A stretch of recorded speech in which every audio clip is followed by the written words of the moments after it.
Ashoka bio classes में आपका स्वागत है। आज हम बात करेंगे अंतःस्रावी ग्रंथि के बारे में।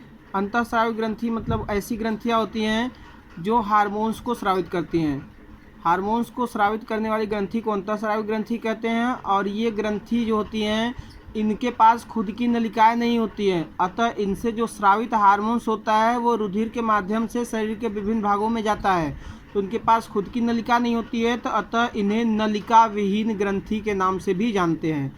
आइए वीडियो शुरू करते हैं। बात करते हैं पहला क्वेश्चन। तो पहला क्वेश्चन है कि इंडोक्राइनोलॉजी के जनक। इंडोक्राइनोलॉजी क्या होता है? अंतःस्रावी ग्रंथियों के बारे में अध्ययन करना इंडोक्राइनोलॉजी कहलाता है। तो इसके जनक कौन है? तो इसके जनक कौन है? थॉमस एडिसन है।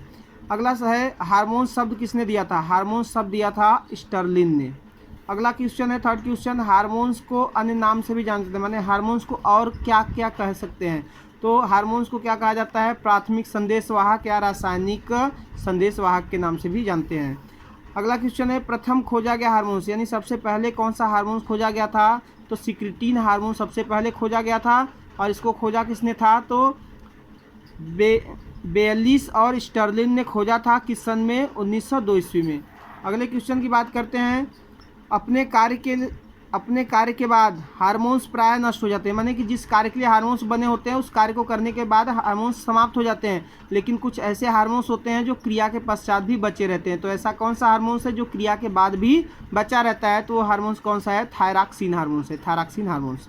अगला क्वेश्चन की बात करते हैं, मास्टर ग्रंथि के नाम से किसे जाना जाता है? तो मास्टर ग्रंथि जो होता है इसको बोलते हैं आप पीयूष ग्रंथि या पिट्यूटरी ग्लैंड। तो पीयूष ग्रंथि को ही बोलते हैं मास्टर ग्रंथि, क्योंकि ये लगभग सभी ग्रंथियों को नियंत्रित करता है। जितनी भी अंतःस्रावी ग्रंथि होती है सभी ग्रंथियों को नियंत्रित करता है, इसलिए इसको मास्टर ग्रंथि के नाम से भी जानते हैं।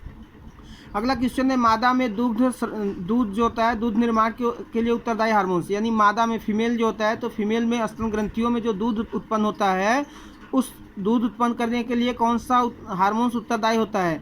तो प्रोलैक्टिन या लैक्टोजेनिक इसी को बोला जाता है। तो ये हार्मोन जो होता है इसके कारण मादा में स्तन ग्रंथियों में दूध उत्पन्न होता है। शरीर की सबसे बड़ी अंतःस्रावी ग्रंथि, तो शरीर की सबसे बड़ी अंतःस्रावी ग्रंथि क्या होती है? थायराइड ग्रंथि होती है। जबकि बाह्यस्रावी ग्रंथि क्या होती है आपकी? यकृत सबसे बड़ी ग्रंथि होती है। अगले क्वेश्चन की बात करते हैं। एड्रेनिल जो होता है, एड्रेनिल हार्मोन्स या इसी को बोलते हैं इपिनेफ्रिन हार्मोन्स, इसके निम्नलिखित कार्य होते हैं क्या क्या? इसे आपातकालीन हार्मोन्स भी बोलते हैं। आपातकालीन हार्मोन्स का मतलब जब डर भय ये सब होता है, तत्काल हम लोग किसी चीज़ से डर जाते हैं, भयभीत हो जाते हैं, तो वो ये हार्मोन्स ही हमारे शरीर को नियंत्रित करने का काम करता है, इसलिए इसको आपातकालीन हार्मोन्स के नाम से भी जानते हैं।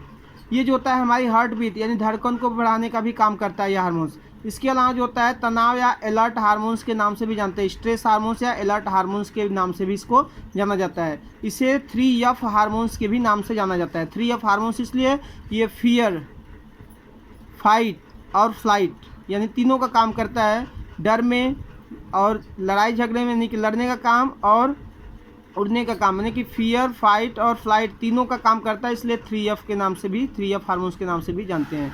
अगला क्वेश्चन है training school of lymphocyte. Lymphocyte को हिंदी में बोलते हैं लसिकाडू। तो लसिकाडू का जो होता है ट्रेनिंग स्कूल किसको बोलते हैं? तो ट्रेनिंग स्कूल किसको बोलते हैं लसिकाडू का?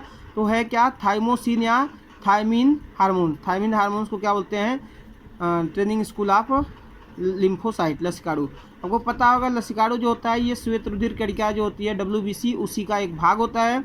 और ये जो होते हैं दो टाइप का होता है, एक होता है बी लिम्फोसाइट और एक होता है टी लिम्फोसाइट। बी लिम्फोसाइट जो होता है वो प्रतिरक्षी बनाता है, एक तरह से समझ सकते हैं कि वो डॉक्टर साहब हैं।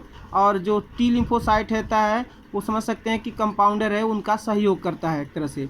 तो ये जो होता है हमारे शरीर में जो भी रोगाणु जाते हैं जब प्रतिजन बनाते हैं, तो उस प्रतिजन को नष्ट करने के लिए लिम्फोसाइट जो होता है प्रतिरक्षी बनाता है। तो दो टाइप का, बी और टी। बी लिम्फोसाइट प्रतिरक्षी बनाता है, टी वाला क्या करता है? उसमें सहयोग करता है और उसको जीवाणुओं को, रोगाणुओं को मारने का काम करता है। अगला क्वेश्चन है विश्व मधुमेह दिवस किस दिन मनाया जाता है? तो बाल दिवस को ही क्या बताया जाता है? विश्व मधुमेह दिवस, यानी डायबिटीज जो शुगर बोलते हैं आप, शुगर रोग जो होता है, तो उसी रोग का जो है किस देश दिवस को मनाया जाता है? तो वो कौन सा है? 14 नवंबर, यानी बाल दिवस जिसे मनाया जाता है उसी दिन पे मनाया जाता है। अगला क्वेश्चन है वृषण द्वारा स्रावित हार्मोन्स। ये नर का जनन अंग होता है वृषण। वृषण द्वारा स्रावित हार्मोन्स क्या होता है? एंड्रोजन या टेस्टोस्टेरॉन। एंड्रोजन को ही बोलते हैं आप नर हार्मोन्स। नर में जैसे हम लोग किशोरावस्था में आते हैं लगभग वही 12 साल के जब 12 साल से ऊपर होने लगते हैं तो धीरे धीरे पुरुषों में देखते हैं आवाज़, लड़कों में आवाज़ भारी होने लगता है, मूंछ दाढ़ी आने लगता है। तो ये सब जो हार्मोन्स होता है इसके कारण होता है, एंड्रोजन के कारण होता है, तो इसीलिए इसको बोलते हैं यहाँ पर नर हार्मोन्स। इसी तरह से अगला क्वेश्चन है अंडाशय द्वारा स्रावित हार्मोन्स। अंडाशय जो होता है ये मादा जननांग में होता है। अंडाशय द्वारा स्रावित हार्मोन्स का नाम है एस्ट्रोजन या प्रोजेस्ट्रान। एस्ट्रोजन या प्रोजेस्ट्रान। और ये भी क्या करता है, मादा में द्वितीयक लैंगिक लक्षण का निर्माण करता है। द्वितीयक लैंगिक लक्षण मतलब जब लड़कियां किशोरावस्था में प्रवेश करती है तो उनमें स्तन ग्रंथियों का विकास, उनका शर्मीला स्वभाव, ये सब जो लक्षण आते हैं वो सब किस हार्मोन्स के कारण आते हैं, एस्ट्रोजन के कारण। एक क्वेश्चन पूछा जाता है कि कौन सा हार्मोन्स नर हार्मोन्स है, कौन सा मादा है। तो देखिए ये दोनों शब्द लगभग मिलते जुलते हैं, एंड्रोजन एस्ट्रोजन मिलता जुलता शब्द है। तो आपको याद रखना है एंड्रो न आ रहा है तो न से नर हार्मोन्स, एस्ट्रो स आ रहा है तो स्त्री हार्मोन्स। एस्ट्रो आएगा एस्ट्रोजन तो स्त्री हार्मोन्स है, और न आ रहा है एंड्रोजन तो न आ रहा है तो नर हार्मोन्स है। तो इस तरह से आप याद कर सकते हैं। अगला क्वेश्चन है प्राथमिक चिकित्सा हार्मोन्स यानी कि फर्स्ट एड हार्मोन्स किसको बोलते हैं। तो फर्स्ट एड हार्मोन्स किसको बोलते हैं, काइनिन्स हार्मोन्स को बोला जाता है।